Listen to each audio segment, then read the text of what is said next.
스스로를 찾는 여정길에 자신이 찾은 것 서로 나누며 함께 걷는 우리 시선 끝에 사랑과 미소가 득한 저 너머 그곳을 향하여 떠나가봐요. 진실된 너의 마음을 따라서 두려움 떨치고 함께 가요. 우리의 목소리 들리게 발을 활짝 열고서 앞에 산우와 예수님 주시는 생명에 영원히 함께 하리라. Bienvenidos todos, mi nombre es Elena Díaz y soy la directora del Centro Especial de Empleo FEIPSA, que es una empresa de iniciativa social que da empleo a personas con discapacidad. Labor Viva lanzó hace un par de años un servicio editorial. No es propiamente una editorial como esas editoriales que todo el mundo conoce, pero sí es una editorial para proyectos, una editorial independiente que ayuda a publicar libros. Esther Palma, que hoy es un placer tenerla aquí en Murcia, pues nos sugirió que porque no editábamos un libro que se llama El catolicismo en Corea del Sur. Y bueno, para nosotros fue un inmenso reto, porque una cosa es publicar pues, un libro local, un libro las memorias de alguien, un regalo, un libro regalo y tal, que esto era un libro, esto era un pedazo de libro, esto es un libro que tiene un gran contenido porque su contenido es inédito en español. Entonces, ella además vino, se involucró con el proyecto, ella nos eligió porque ella quería que el proyecto ayudase a crear puestos de trabajo para personas con discapacidad, perteneciente a la Asociación Misionera Servidores del Evangelio y la Misericordia. Es una congregación joven, ella es muy joven, como la veis, y tienen vocación misionera, están en todos los continentes. La congregación es española y tiene su sede en Guadalajara, ¿no? Y desde allí pues, bueno, están llevando la misión a todos los continentes y entre ellos un continente tan singular como es Corea del Sur, no un continente, pero un país. Ha vivido como misionera en Argentina, Japón y lleva ahora 17 años en Corea del Sur. Estudió la licenciatura en Traducción e Interpretación entre Granada, Londres y Salamanca.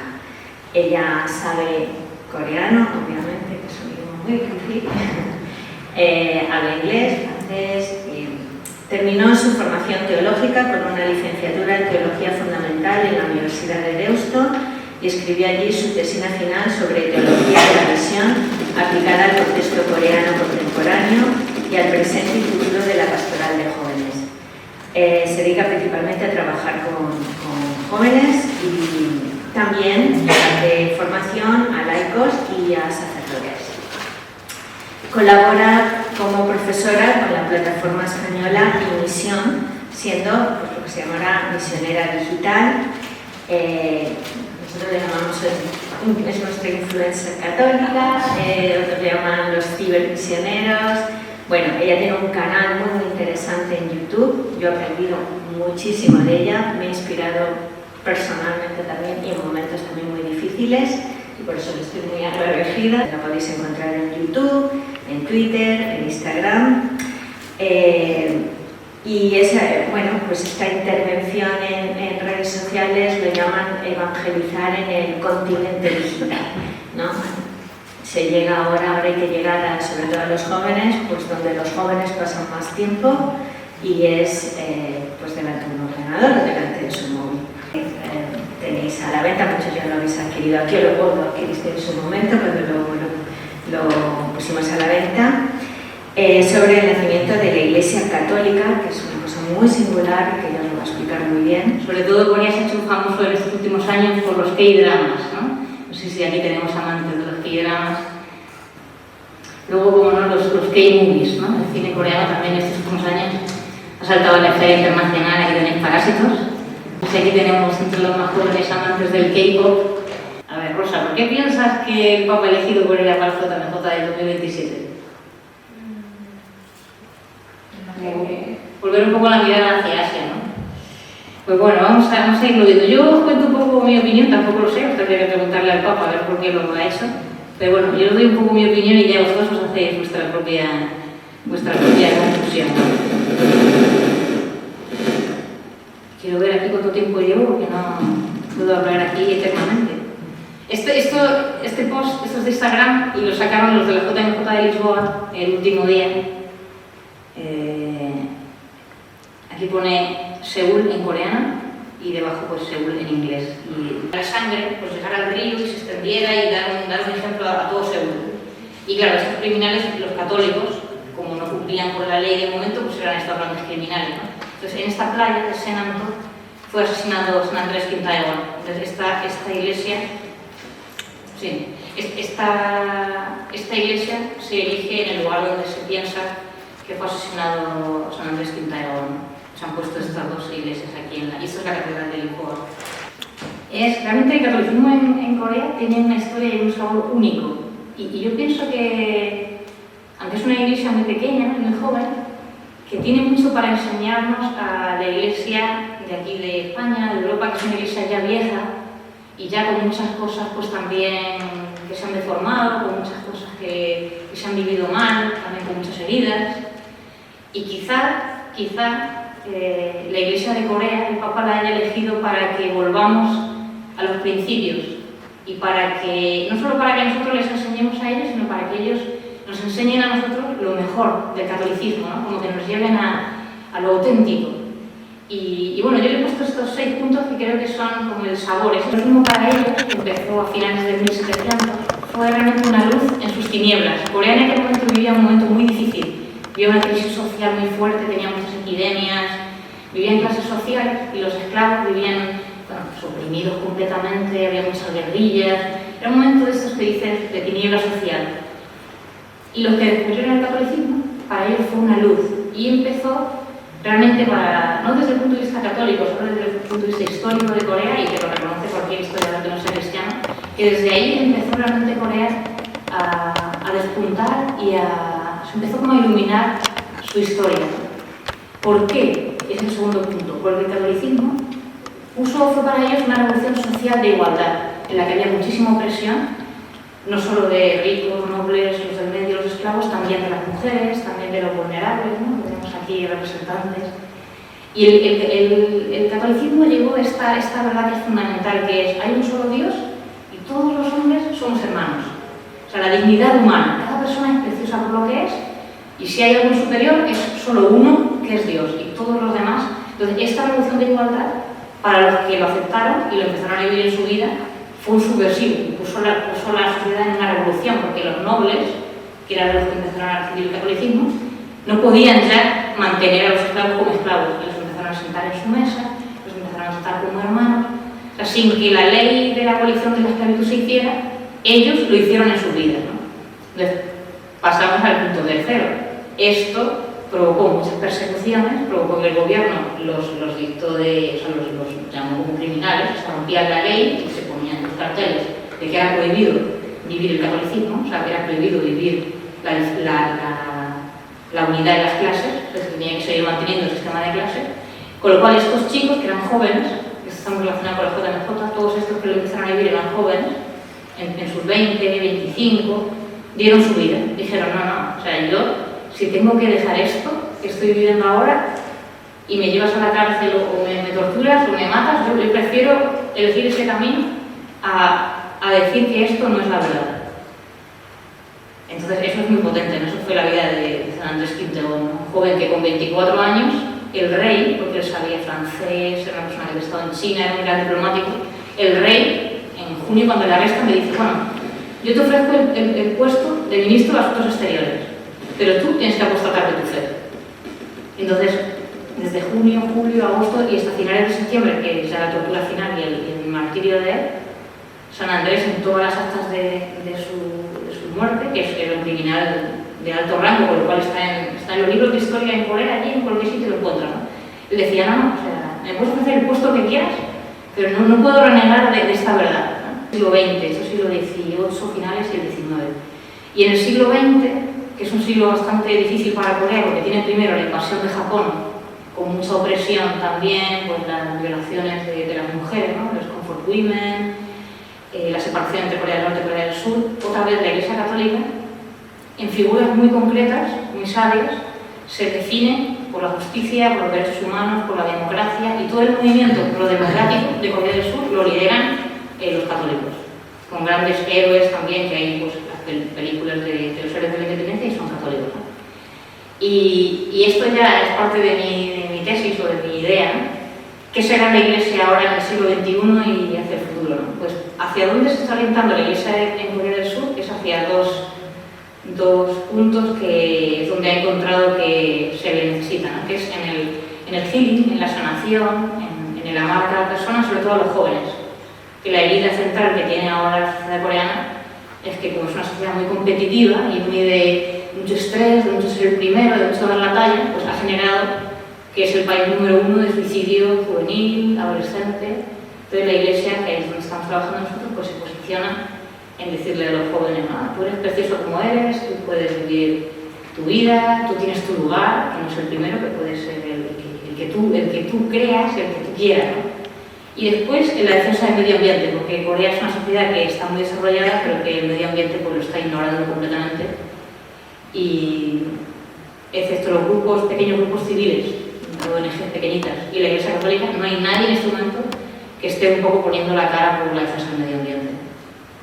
A finales del 1700, como os decía, algunos jóvenes nobles, la clase alta, confucianos, que era la religión que había en aquel momento, cuando empiezan a ver que el sistema no funciona, el confucianismo era un sistema moral en el que todo debía funcionar muy bien, ¿no? Porque el rey respetaba a los nobles respetaban a los de abajo, los esclavos obedecían a los señores y todo en principio tenía que funcionar muy bien. Sin embargo, ellos veían que ahí había abuso de poder, se ignoraba a las minorías, que los esclavos vivían fatal, un montón de epidemias. Entonces surgen entre los grupos de estudiosos estas tres preguntas. ¿No? Si todo tiene que funcionar tan bien y si este estado es ideal, pues ¿por qué estas injusticias? ¿Por qué hay este abuso de unos con otros? ¿Por qué los esclavos viven esta opresión? ¿Y por qué hacemos el mal? Si en principio tenemos que defender al otro y el noble tendría que proteger al de abajo y el de abajo tiene que darle respeto. Es un sistema que Confucio lo ha creado moralmente y éticamente para que funcione. ¿Por qué no está funcionando? Es la pregunta que tengo. Y entonces con estas preguntas, contándolo ya así un poco más de broma, pues uno de ellos, que era un noble que viajaba a China una vez al año, escucha que hay por ahí una filosofía de Occidente que habla de la igualdad y que habla del respeto a todos. Entonces le dicen, bueno, pues tú, cuando te vayas a China, tráete algunos libros de esos y a ver, vamos a estudiar esos libros a ver qué dicen de estas preguntas. Entonces, bueno, esto que muestro aquí es las clases que había, ¿no? Los Yangban, los Chumin, los intermedios, los Sanmin, que son los trabajadores, y los esclavos. Y el precio del Sanmin, del esclavo, normalmente se equiparaba así, 3 esclavos más o menos un caballo. Que era las 7 virtudes, aquí está, el Chilcook, de Diego de Pantoja, que era un jesuita español que estaba por allí en China, haciendo misión, y Mateo Ricci, el famoso misionero italiano también de los jesuitas, que había escrito en chino un libro que es El Señor del Cielo. El Señor del Cielo era una especie de catecismo, que hablaba de Dios creador, lo que nosotros sabemos del catolicismo. Y las 7 virtudes es muy curioso porque las 7 virtudes, este fue el libro que más caló en Corea. Era un libro muy sencillo que decía las 7 cosas que no tienes que hacer, lo que nosotros conocemos bajo el concepto de pecado, ¿no? 7 cosas que no tienes que hacer, no tienes que envidiar, no tienes que matar, no tienes que robar, y 7 cosas, que son las 7 virtudes que deberías hacer para que nos vaya bien. Pues tienes que amar, tienes que perdonar, la castidad, la continencia. Y eso era un tratado desde el punto de vista de ellos, que eran estudiosos de confucianismo y de moral, que realmente quedaban muchas claves. Estas 7 cosas que no teníamos que hacer, las estamos haciendo. Y empiezan a incluir un poco el tema que para nosotros es muy claro, ese de la libertad. Claro, la libertad, el libre albedrío, todos estos conceptos son conceptos cristianos y son de la filosofía occidental que ellos no lo tenían. Claro, estamos eligiendo hacer 7 cosas que no se deben hacer y las 7 cosas que sí que deberíamos hacer no las estamos haciendo. Este libro es un boom allí, esto es un bestseller entre los estudiosos del confucianismo. Y el del Señor del Cielo les pone un poco ya, bueno, y esto es, porque claro, está este Dios allí, que es su padre, entonces ellos son familias, se respetan. respetan y empiezan como un poco a incluir el catolicismo. Y, como no, le dicen al siguiente, bueno, el próximo año cuando vayas, te traes más de esto, de la onda esta, te traes más libros. Bueno, entonces, este Yi Sun-hun, que era uno de estos grandes nobles, va allí a Pekín. Imaginaros los misioneros de Pekín, cómo se debieron quedar cuando viene este, que ya venía con los libros estudiados, y dice, queremos más, tenemos ahí un grupo de estudio y estamos entusiasmados con esto del catolicismo y tal. Y hemos leído allí en el libro que te tienen que echar un agua, no sé qué, y que si quieres tú avanzar en esto tienes que como que bautizar, no sé, pues a mí echarme el agua esa que yo quiero como meterme en esta cosa. Los misioneros debían quedarse flipados porque no había misioneros en este país, ¿no? O sea, la evangelización era ellos descubriéndolo. Entonces los misioneros le bautizan a este, a Yi Sun-hun, y le ponen de nombre Pedro. Y dice, vale, tú eres Pedro, tú serás la piedra de esta iglesia. Y tú te vas allí y todo lo que te contemos estos días tú se lo cuentas a ellos. Entonces vuelve Pedro, todo cargado con libros, con cruces, con rosarios, y empieza allí a repartir, empiezan allí a estudiar y se empiezan a entusiasmar. Y este empieza a bautizar, porque el bautismo, si no hay sacerdotes, las personas normales, nosotros los laicos, pueden bautizar. Bueno, entonces este es Pedro, y aquí estaba Idiok, que era como el que había empezado con esta idea de que el confucianismo no iba bien y como que tenemos que buscar otra cosa. Entonces él bautiza a Idiok y le pone un nombre muy bonito, le pone el nombre de Juan el Bautista. Y dice, tú eres el precursor, tú eres el que ha empezado todo esto, yo te voy a poner a ti Juan el Bautista. Luego había otro, que era uno que era como muy misionero, siempre estaba todo el mundo hablando del catolicismo, no, es que tienes que hacer catolicismo, tío, porque esto en Occidente, esto es un boom y esto está muy chulo. Entonces a este le dice, tú que eres muy misionero, a ti te voy a poner Francisco Javier. Entonces empiezan a poner nombres cristianos que referían muy bien la identidad de la persona. Y imaginaros que hacen una comunidad cristiana ellos de 4.000 personas. Imagínate, bueno, aquí tenemos la comunidad de Bullas, ¿no? Tú imagínate aquí Juana, María y esta gente. 4.000 personas, ¿no? Qué pasión tenía esta gente en una sociedad que ellos eran los raros, porque esto era una minoría. Allí era el confucianismo, en todo caso estaba el budismo empezando. Esto en 1784 se registra como el primer bautismo.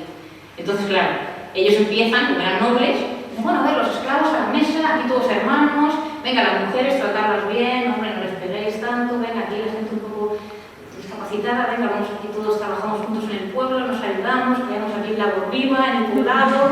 Vale, entonces empieza a enterar el rey, y esto empieza a llegar arriba, empiezan a sacar edictos de que nada de catolicismo, no os entusiasméis, y empiezan a cortar cabezas, a perseguir, y empiezan pues todos esos son los criminales, y empiezan a perseguir, y sobre todo el primer delito es el de la igualdad. O sea, no podéis vivir nobles con esclavos y trataros así de tú a tú. O sea, esto no se puede. Hay muchos, en las actas de los mártires, de los esclavos, cuando empiezan a atrapar a los esclavos para que apostaten, y dicen los esclavos, hay un famoso que dice, a mí antes mi señor me trataba como una bestia, que ahora me trata como una persona. ¿Y tú quieres que yo niegue eso para no torturarme y seguir viviendo lo de antes? Dice, pues tortúrame lo que quieras. Entonces luego pues, lo matan. Bueno, la historia de los mártires es muy épica, ¿no? Y son estos 3 años, sobre todo fueron persecuciones muy grandes. Y imagínate que todo esto todavía sin parroquias, sin obispos, o sea, lo que nosotros conocemos como la estructura de la iglesia todavía no existía. Porque el confucianismo se estructuraba así, ¿no? El hijo debe piedad al padre, la mujer también al hombre, al padre, esta gente pues al noble que tenga por encima, que fuera al encargado del pueblo, y ellos al rey. Era un sistema muy jerárquico, de piedad, o sea, de respeto, que debías hacia arriba, y de arriba hacia abajo te debían pues, protección. Pero claro, esto entendido teóricamente, y pues muy bien. Pero claro, ese sistema estaba completamente podrido, como la sociedad cuando se corrompe, como cualquier sociedad que se corrompe, y era un sistema hacia abajo de abuso y de opresión, y hacia arriba de rabia y de odio. Entonces ellos entienden que si debemos piedad en el sentido de respeto a alguien, es solo a Dios. O sea, aquí ni rey, ni noble, ni la mujer al hombre, o sea, está Dios, que es un ser, que está por encima de nosotros, a él pues sí, yo le doy toda mi adoración a él, y entre nosotros, todos hermanos, ¿no? Y nos respetamos y nos protegemos mutuamente, ¿no? Entonces, claro, eso fue pues, un subversión muy grande, demasiado, ¿no? Para la sociedad de la época. Y esta parte de la gracia, como amor en medio de la debilidad, es por la búsqueda que ellos tenían en torno al mal, ¿no? qué hacemos el mal, cómo podemos frenar las injusticias. Entonces ellos descubren el concepto de gracia, traducido un poco en el lenguaje moderno, pues es cuando te aman como eres, el amor de Dios que te ama como eres, que te perdona, que te sana, y eso, solamente eso, no es ni el miedo ni la fuerza lo que te hace amar a otras personas. Eso es lo que te da fuerza para amar en medio de la debilidad, cuando no puedes o cuando, no sé, es una persona que es menos amable, pero solo es la gracia en medio de la debilidad. Este concepto es un concepto teológico muy potente.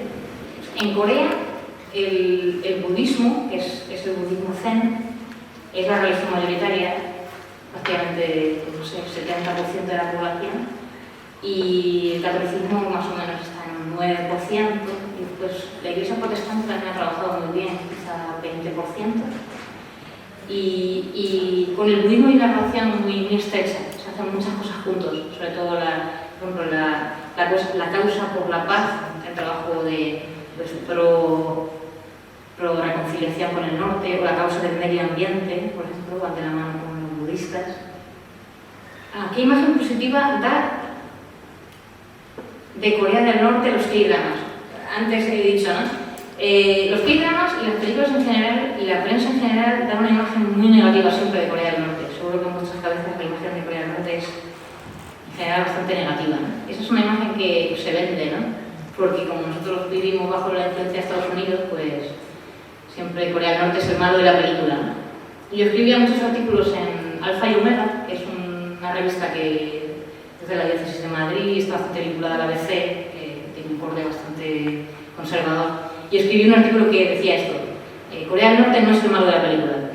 Y me llama la directora del periódico y me dice: es que hay una frase ahí en tu artículo último que me ha dicho el editor que la tenemos que recortar y tal. Y le digo: ¿qué frase era? Porque claro, yo no me acordaba. Me dice: no, lo de que Corea del Norte no es el malo de la película y tal. Digo: no me digas que me vas a recortar esa frase, que es la principal del artículo. Digo: pues justo, o sea, todo lo que explicaba el artículo era por qué yo diría que Corea del Norte no es el malo de la película. En realidad, o sea, Corea del Norte son personas, ¿no? Si podemos saber cómo se ha hablado hasta ahora, la dignidad humana, ¿no? Son personas. Pueden tener una ideología que nos guste más o menos, pueden tener un régimen que sea más cristiano o menos cristiano, pero nuestra imagen siempre tiene que poder ser de hermanos, ¿no? Es un hermano, bueno, pues un poco díscolo, pues bueno, es que, a ver, miramos nuestras familias y a ver que en todas nuestras familias hay de todo, ¿no? O sea, y mi imagen positiva, la imagen positiva que pone del K-drama es porque en este de Crash Landing on You, primero el protagonista principal es un militar de Corea del Norte y está centrado toda la película en un pueblito de Corea del Norte. Saca mucho la humanidad de ese pueblito, todo lo que viven allí, la rutina, y se ve por su vida cotidiana en el campo, que son muy pobres, lo viven todo, ¿no? Y la chica que cae allí, pues va a ese pueblito, empieza a vivir con ellos, empieza a hacer amigas, y luego se tiene que ir la exilian de nuevo a Corea del Sur, y cuando vuelve y llega a Corea del Sur, se da cuenta de que en realidad, que es lo principal de este drama, es que en realidad que somos iguales, somos personas. Y claro, es que tardamos mucho en hacer esa conclusión, ¿no? Somos iguales, somos personas. Sí, pero bueno, yo que vivo en el sur, el régimen del sur, que es democrático y que es muy desarrollado, no golpea menos a la gente que el del norte. O sea, lo que os he dicho antes, ¿no? Hay un índice de suicidio fortísimo, hay muchísima exclusión social, ¿no? De personas con discapacidad. Aquí hay una pregunta sobre el LGTBI. Hay muchísima exclusión en Corea del Sur. Aquí se habla de salir del armario, ¿no? En Corea del Sur prácticamente es imposible que salga alguien del armario. ¿Por qué? Porque tú para salir del armario tienes que estar en un clima de mucha confianza, de, no sé, que sepas que te van a acoger. O sea, tú no vas a contar algo delicado tuyo o algo privado si te van a juzgar o si te van a criticar, ¿no? Entonces no sé cómo le había formulado esta pregunta, pero en Corea todo lo que es no estar bajo lo estándar, no ser el top, no ser el número uno, no ser lo establecido, pues ya estás en exclusión. Entonces hay más personas en exclusión que en inclusión, porque nosotros nadie somos ni el número uno, ni el más guapo, ni el más delgado. Y dice aquí abajo, ¿por qué eligen los nombres de bautismo nombres cristianos y se impide que los nombres coreanos también lleguen a ser cristianos en el futuro. Esto ya está empezando a pasar. Al principio, los nombres cristianos se ponían nombres de santos extranjeros. Por ejemplo, Kim Tae-gon. Kim es el apellido y su nombre era Tae-gon, y Andrés es el nombre de bautismo, que es como un santo que le pegan, ¿no? Le pegan Pero ahora, como Andrés Kim Tae-gon es un santo ya, pues Tae-gon se ha convertido en un nombre de bautismo. Entonces hay niños coreanos que el nombre de bautismo se llaman Tae-gon. Está como un poco coreanizando la Iglesia Católica. Dice aquí, ¿a qué número asciende la comunidad cristiana actual en Corea? Pues un 9%, un 10%, ¿no? Y luego dice, ¿cuál es el reto de la Iglesia en Corea en este momento con los jóvenes? ¿Qué es lo que más necesitan? Pues yo un poquito lo voy a decir, ¿no? Pero como es una sociedad tan competitiva, de tanto estrés, ¿no? Yo creo que lo que los jóvenes necesitan es un ambiente de libertad total, de mucha aceptación, de sentirse muy queridos, muy escuchados. Y nosotros hemos juntado las dos líneas que pensábamos que era lo principal, ¿no? De aceptación, de healing, de sanación, de misericordia y de medio ambiente.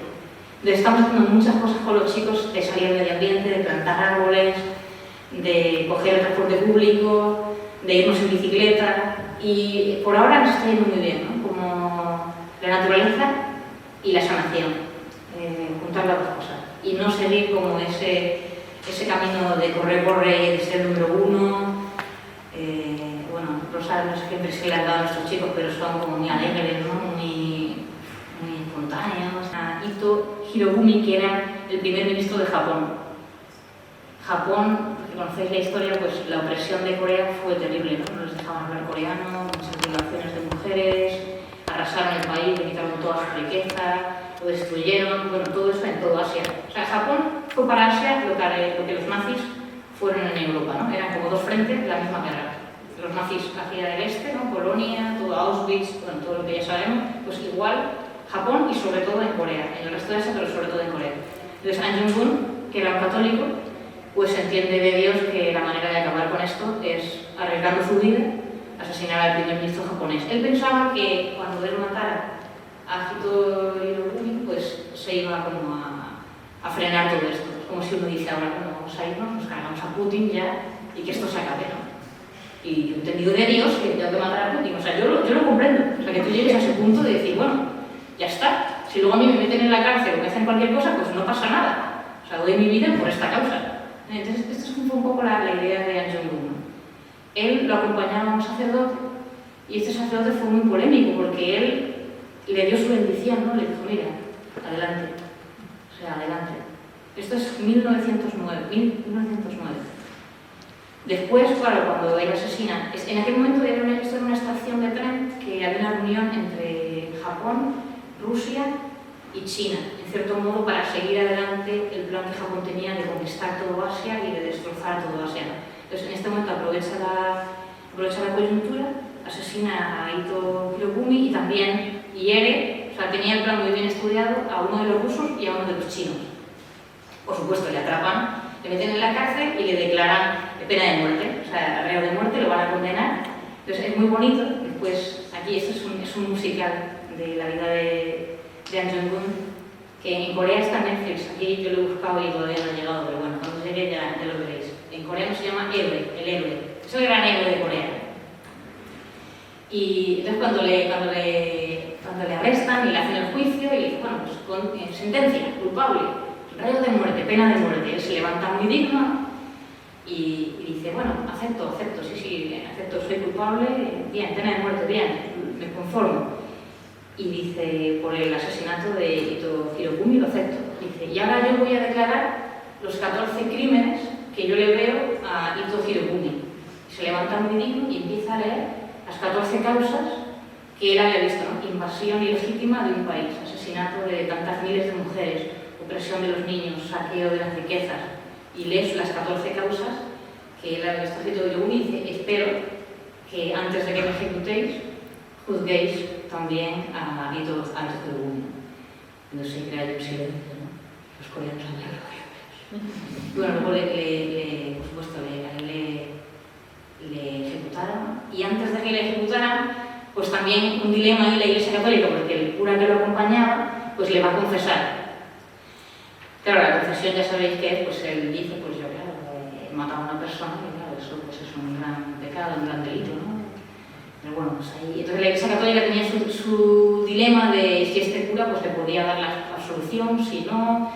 Bueno, ahí hay un gran debate en la Iglesia Católica. Por supuesto, este año pues, ni es santo, ni es beato, ni es nada, simplemente es un hecho de la independencia. Pero yo sí que lo saco aquí porque yo creo que esto es parte del que católico, ¿no? Como personas yo las veo muy valientes, ¿no? Muy como fieles a su conciencia, fieles a su país, personas como luchando por la verdad, por la justicia, ¿no? Es complicada, ¿no? Por fin termina esa guerra y empieza una serie de dictaduras militares, que Corea es un país que en el siglo XX ha sufrido muchísimo, ¿no? Dictaduras militares, muchísimo abuso de derechos humanos, lo que supone una dictadura militar, ¿no? Y ahí la Iglesia Católica coreana, con quizá bastante más sabiduría que la Iglesia Católica española, se posiciona no a favor de la dictadura y de las injusticias, sino a favor de los pobres, de los derechos humanos y de la democracia. Y tenemos estas dos figuras, que es el obispo Si Hak-sun, el obispo Daniel, y el obispo Esteban, que pues, el obispo Daniel pues, fue torturado, fue arrestado, pero es sin duda, son los héroes pro-democráticos, es el inicio de la democracia en Corea. Cuando las personas, los coreanos, empiezan a pensar, se empiezan a dar cuenta que una dictadura militar no es lo que le conviene al país y que hay que trabajar por la democracia. Y el cardenal Esteban pues, es el gran hombre de la bondad, de los pobres, de los barrios, es un rostro que, sí, de la bondad infinita, ¿no? Y gracias a estos rostros es que la Iglesia de Corea actualmente ha crecido y tiene montones de bautismos, la Iglesia como va adelante, ¿no? Pero claro, es que claro, yo sí que me animo a seguir a personas así, o sea, personas que dan su vida por los derechos humanos, por la democracia, personas que están al frente de movimientos populares, cuando la Iglesia Católica era una hormiga, no era una Iglesia Católica poderosa, ¿no? Pero Dios para los jóvenes tiene que poder ser healing, ¿no? Sanación, amor de misericordia, aceptación, sacarles de esa carretera hacia el éxito, hacia el ser el número uno, hacia el estrés, o sea, otro lugar, ¿no? Y entonces, desde nuestra preparación de la JMJ, como veníamos todos en avión, dijimos, bueno, aquí tenemos que plantar unos cuantos árboles porque esto va a ser mucha polución y no puede ser, ¿eh?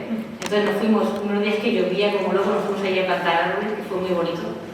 Y esta cara de Pío, este chico se llama Pío, le he puesto porque este chico siempre dice, es que yo como que no valgo, no sirvo, tiene como todo el discurso de la sociedad, ¿no? Y nosotros siempre, este es nuestro mantra, un poco con ello, ¿no? Mira, tú eres valioso por lo que eres.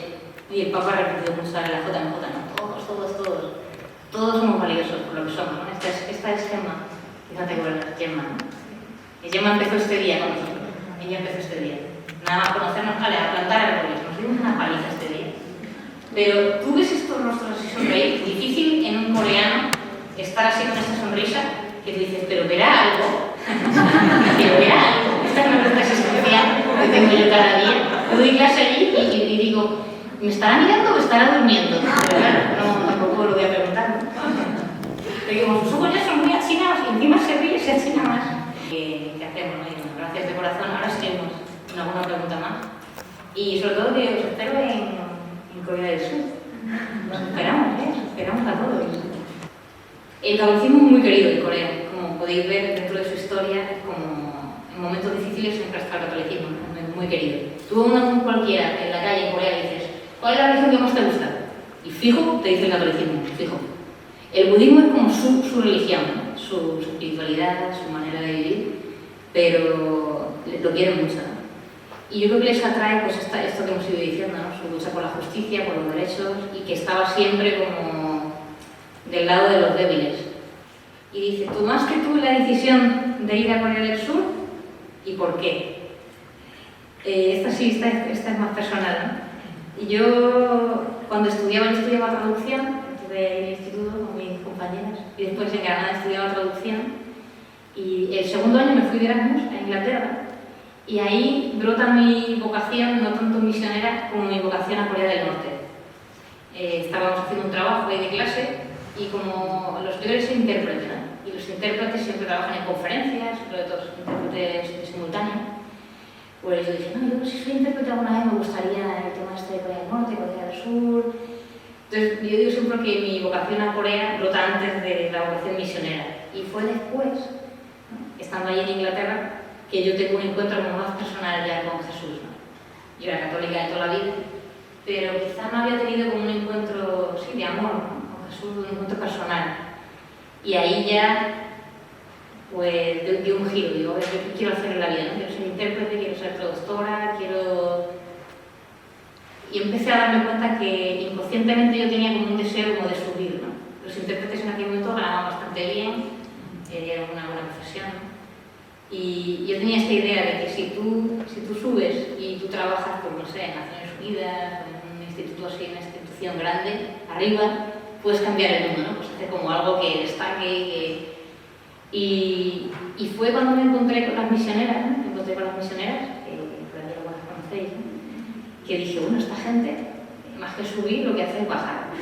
Esta gente, creo que, o sea, la ropa que llevan, un poco de pena, no tienen dinero, un poco... Sin embargo, tocan los corazones de la gente. Y cuando estás como en la calle trabajando, si tú tocas el corazón de una persona y sanas ese corazón o amas a esa persona sinceramente, esa persona se puede transformar. Bueno, aquí en La Voz Viva yo creo que tocáis corazones y transformáis vidas, ¿no? Y eso es una transformación como más auténtica y más duradera. Y la sociedad se transforma como desde abajo, ¿no?, con esas pequeñas gotas de agua que hace que se extienda y se transforma el mundo. Entonces yo ahí dije, bueno, pues yo quiero ser misionera. Ahí despertó mi sueño a Corea, a ser misionera. Y ahí se juntaron un poco como los dos. Bueno, pues a lo mejor soy misionera en Corea, y todo siempre del norte, ¿no? Y después cuando ya estuve en la comunidad, me formé, todo eso, pude estar en Argentina un tiempo, dije, bueno, ¿tú dónde te gustaría irte? Y muchas cosas, ir a África, un sitio así. Y dije, no, yo a Corea del Norte. Claro, la responsable de aquel momento me dice, no, pues tú se te ha ido la cabeza, o sea, que no. Digo, bueno, ¿y cerca? ¿Dónde puedo llegar un poco cerca? Dice, no, pues tenemos una comunidad en Japón. Digo, muy bien, pues Japón. Y luego pues tuvimos el proyecto de abrir en Corea del Sur, por todo este tema de los jóvenes, del suicidio, de dar un poco misericordia, ¿no? Nuestra comunidad se trabaja mucho el tema de la misericordia, de tocar a los corazones con el amor de Dios, ¿no?, sobre todo el amor. Y dije, bueno, pues Corea del Sur, empezando desde ahí, bueno, ya llegaremos, ¿no? Y luego, pues, en cada diócesis hay como una sección que es de acogida de los refugiados, como aquí pues están los refugiados sirios, los refugiados de Ucrania, los refugiados, yo qué sé, de subsaharianos, ¿no?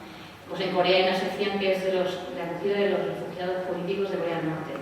Entonces yo me metí en la comisión de reconciliación, que se llama, y trabajamos con los jóvenes que llegan, suelen ser niños, que se escapan con la madre, llegan a Corea del Sur, y la integración de esta gente en la sociedad coreana es muy difícil, porque tú vienes de Corea del Norte, que es un país comunista, que es un país pobre, que tienes un nivel de educación bastante bajo, llegas a Corea del Sur con 10, 12 años y te metes en el corre-corre, con un acento que los del sur dicen, uy, esto es como de pueblo, o sea, como si fuera de ahí, no sé dónde de arriba, no sé dónde de abajo, vienen con ese acento, se ríen de ellos, hay bullying, y entonces pues un poco llegamos a la integración, y luego por otro lado, ¿hasta qué punto te tienes que integrar en Corea del Sur? Porque es que hay muchas cosas de Corea del Sur que tampoco lo veo, que digo, bueno, es que esto, a ver, tampoco es, no hay que ponerse aquí en esta carrera, integrarse en el sentido de hacerse amigos, de estar con gente, de sentirte querido, pero no entrar en la carrera que llevamos de éxito y de ser el número uno y de tener el tipo, no sé qué. Entonces, bueno, gracias a este programa conocen muchos jóvenes y por eso llevamos algunos allá. Claro, nosotros trabajamos con jóvenes, pero también tenemos muchos grupos que son de adultos. Entonces, claro, estos adultos que son coreanos, que hay tenemos maestros, gente que hay en todas las profesiones. Y es lo que dice, cuando estás en los grupos nuestros, que empezamos a hablar todos estos temas, pues después esa persona en su colegio pues se da cuenta. Hay una chica, estoy pensando en Rosa, que es una chica que es, fíjate, es tutora. Rosa es tutora del año justo antes de la selectividad. Pues Rosa es tutora de tercero de B, que esos chicos tienen muchísimo estrés. Pues claro, Rosa con nosotros, esta chica tiene 35 años o así, hizo un proceso de sanación bastante grande porque ella venía también herida de esas cosas personales y ella, yo creo que de esta gente que se empieza a dar cuenta que también las heridas son una cosa personal tuya, pero también en la sociedad en la que estás, pues la sociedad te genera muchas heridas también, es la mirada que tienen sobre ti, que tú empiezas a pensar, yo no valgo, yo no sirvo, yo soy el peor, y tú como que te autolesionas, digamos, pensando todo eso, porque estás en un ambiente Claro, si tú estás en un grupo que es libre de todo eso, que no te mira desde ahí, que te tratas de otra manera, en una comunidad sana, pues tú poco a poco tienes fuerza dentro de ti, es un proceso de decir, no, o sea, libre es como el viento, o sea, yo soy quien soy y yo valgo por lo que valgo, y hay mucho, decimos, que en nuestros grupos hay mucho empoderamiento de la gente, mucho empoderamiento, mucha autoestima, pero como que sale desde dentro, que la persona se pone en pie, de esta gente, claro, de Rosa ahora, de tutora de ese tercero de BU, o sea, pues tiene que ser completamente diferente a lo que ella era antes, ¿no? Supongo que va a mirar a los chicos como ella se siente mirada también, ¿no? De uno en uno, que valen por lo que son.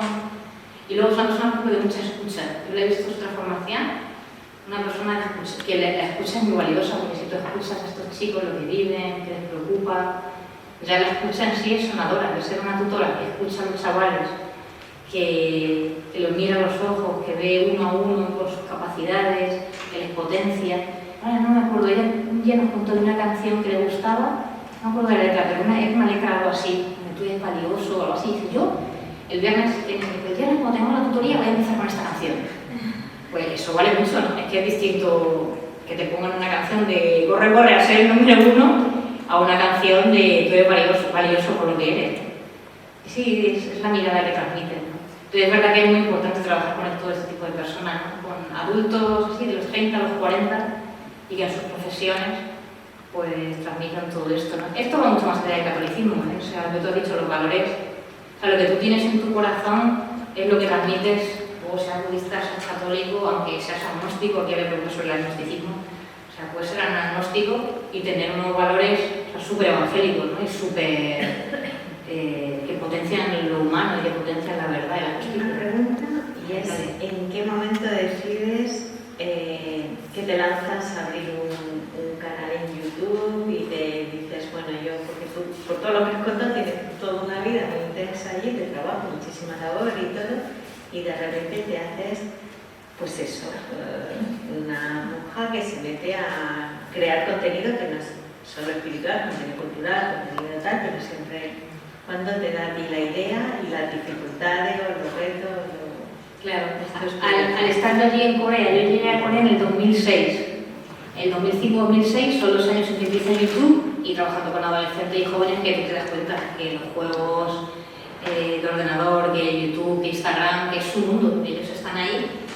Y en ese momento empieza un poco a surgir todo este movimiento de emisión, que es, esto es un nuevo continente, esto no es como un instrumento que usamos para las cosas, es un lugar.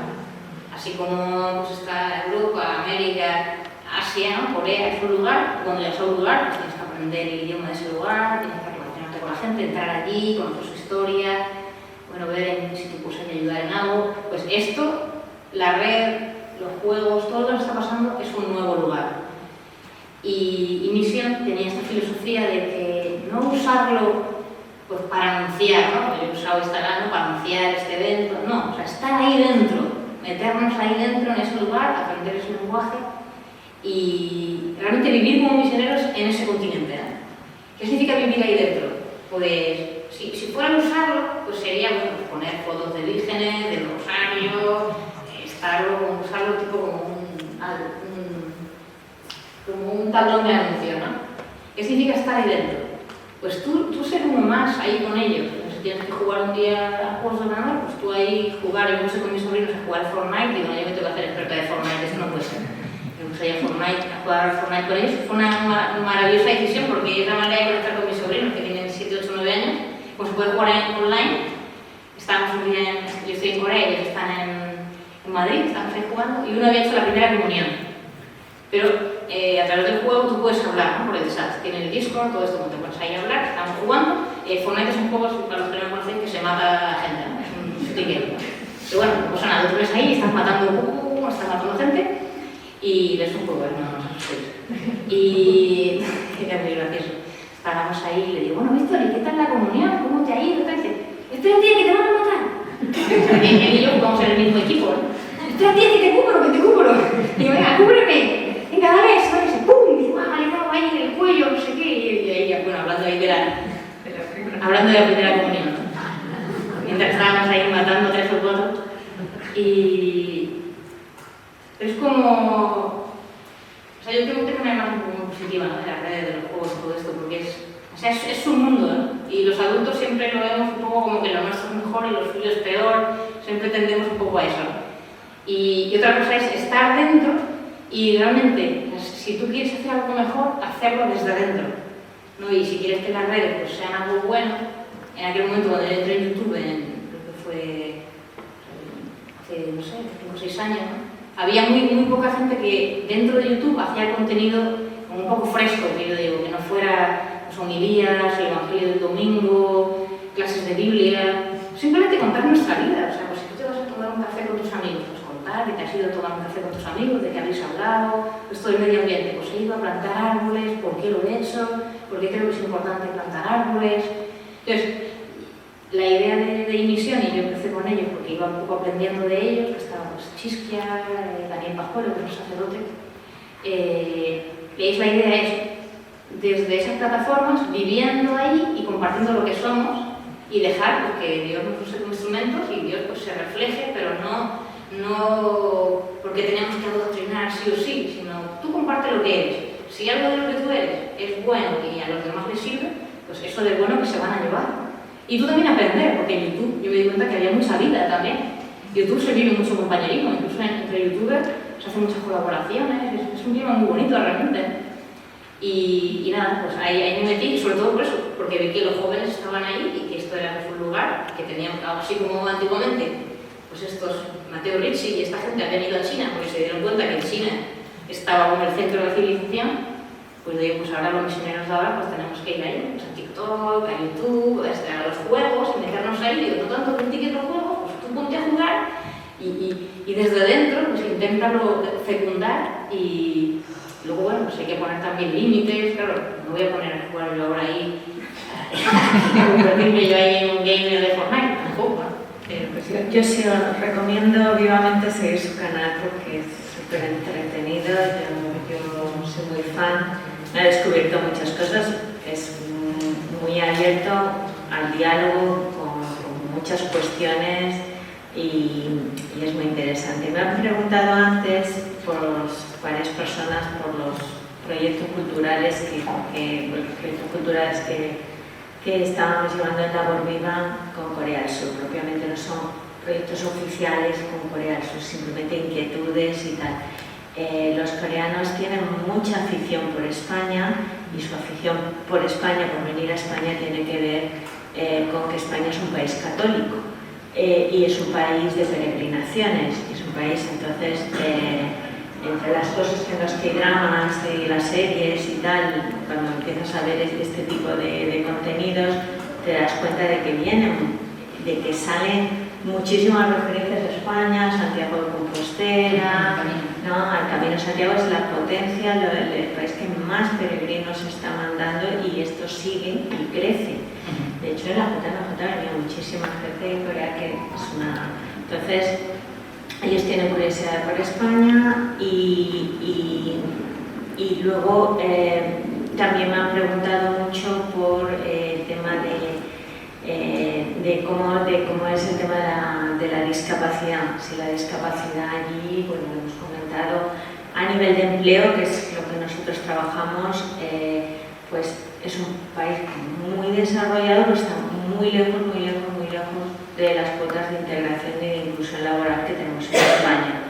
Por poner un ejemplo, si nuestra ley obliga a que las empresas de 50 trabajadores integren al 2% de personas con discapacidad, pues la ley coreana dice que las empresas de más de 300, porque sí que hay empresas muy grandes, las empresas de más de 300 tienen que tener una persona.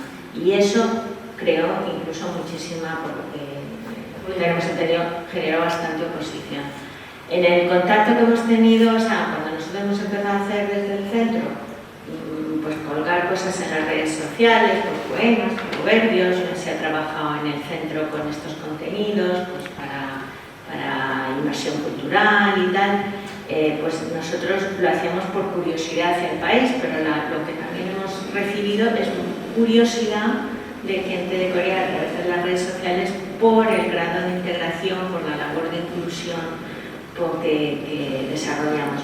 Y al final, pues igual que hay un continente digital, pues también el mundo pues, es un continente en el que este ejemplo de la hacemos en nuestro canal YouTube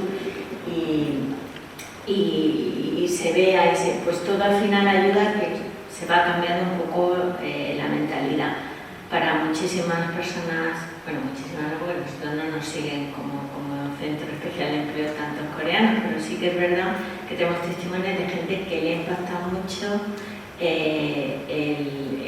el grado de integración e inclusión que conseguimos. Nuestra empresa tiene 80 trabajadores, el 90% son personas con discapacidad, todos los puestos de trabajo lo ocupan, todos a todos los niveles de diseño, de comerciales, de trabajo, de muchísimas. Lo digo también por la compañera Elimas, que me está preguntando. Bueno, pues donde hay posibilidades de trabajar, intentamos que las personas con discapacidad trabajen. Entonces, el foco, pues bueno, de este libro, de este testimonio y tal, también nos ayuda a que todo ese mensaje pues se comparte y se comparta en su canal. La coincidencia fue también que ya puso, cuando nos vio, puso ese corazón de decir, oye, pues yo voy a contar lo que hace esta gente en su canal. Entonces no estaba pensando ni en editar un libro ni en nada, simplemente dijo, uy, pues lo voy a contar. Lo contó de una forma tan graciosa, tan divertida, tan bonita y tal, que nos enamoró. O sea, mira qué vídeo tan chulo, nos ha hecho tan profesional y tal. Bueno, pues al final yo creo que el mundo, pues cuanto más en contacto estemos y si se usan bien las redes sociales y si se usa bien internet, pues ella siempre es una cosa que me ha quedado, internet o los canales YouTube, al final, bueno, detrás hay alguien que es una persona y en algún momento puedes dar el salto, te puedes llegar a conocer, pues colaborar y pueden salir proyectos muy bonitos. Ahora que hablas, quería dar gracias a Desi, que está aquí, que es una trabajadora de la Bolivia, y ella hizo toda la adaptación del libro, porque el libro está puesto en papel. Pero claro, hay mucha gente hispanohablante que vive en Latinoamérica, ¿no? Yo conozco muchos jóvenes pues, en México, en Argentina, que siempre me decían, ¿y cuándo se podrá comprar el libro por allí? Y yo decía, es que tú sabes lo que es enviar este libro para allá y allí venderlo, pues va a ser muy difícil. Entonces, como yo también desde Corea he comprado mucho ebook y he comprado y leído mucho pues, desde Amazon y así, entonces con Desi armamos la transformación del libro para que estuviera en Amazon, que eso es todo un proceso bastante, pues, tiene que estar protegido, tiene que ser legal para que eso no se piratee, tiene que estar muy bien hecha la parte del dinero. Bueno, tener un pequeño libro ahí en Amazon, eso es mucho trabajo y eso lo hizo Desi. Y si alguien quiere el libro que no está en España, que está en Polonia o está por ahí, pues se compra el libro, que además es más barato. Y eso también se le debe a la Bolivia, ¿no? Así que realmente, no solo las cifras, o sea, las cifras son impresionantes. O sea, que tengáis un 90% de trabajadores en una empresa con discapacidad ya es impresionante, pero sobre todo, más que el número, es la calidad. Porque yo digo, ese uno que está allí en esa empresa coreana de 300, está uno, lo bonito será que él se sienta bien, ¿sabes? Que se sienta querido, que se sienta como uno más, que es un compañero. Y eso es lo que, ojalá, no quiero ponerlo en duda, pero ojalá. Y eso es lo que yo he encontrado que entre vosotros, pues hay un ambientazo. Yo he estado esta mañana allí como estuve la otra vez en la nave, y se vive un ambientazo, ¿sabes? Y eso es lo interesante, no sé si son unos o dos, pero que estén contentos, ¿sabes? Pues vamos a terminar, agradeceros a todos vuestra asistencia y antes de que suene el gong de la biblioteca que nos tenemos que marchar, vamos a recoger y bueno, pues muchísimas gracias y un aplauso muy fuerte.